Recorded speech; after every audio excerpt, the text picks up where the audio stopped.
Iran के सदर मसूद पज़ेश्कियान ने आलमी तवानाई जौहरी इदारे से ताउन मुअत्तली का कानून नाफिज कर दिया।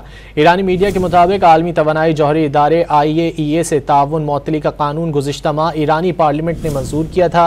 ईरान अमरीकी और इसराइली हमलों के बाद IAEA के इंस्पेक्टर्स की अपनी जौहरी तनसीबात तक रसाई पहले ही रोक चुका था। दूसरी जानिब ईरानी वज़ीर ख़ारजा अब्बास अराग़ची ने अमरीकी मीडिया को इंटरव्यू में कहा है कि जौहरी तनसीब फ़र्दों पर अमरीकी बमबारी से शदीद और संगीन नुकसान पहुँचा है। उनका मज़ीद कहना था कि नुकसान की जायज़ा रिपोर्ट हुकूमत को पेश की जाएगी।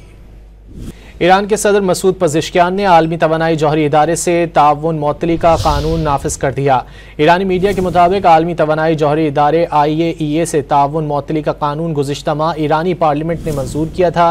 ईरान अमरीकी और इसराइली हमलों के बाद IAEA के इंस्पेक्टर्स की अपनी जौहरी तनसीबात तक रसाई पहले ही रोक चुका था। दूसरी जानिब ईरानी वज़ीर ख़ारजा अब्बास अराग़ची ने अमरीकी मीडिया को इंटरव्यू में कहा है कि जौहरी तनसीब फ़र्दों पर अमरीकी बमबारी से शदीद और संगीन नुकसान पहुँचा है। उनका मज़ीद कहना था कि नुकसान की जायज़ा रिपोर्ट हुकूमत को पेश की जाएगी।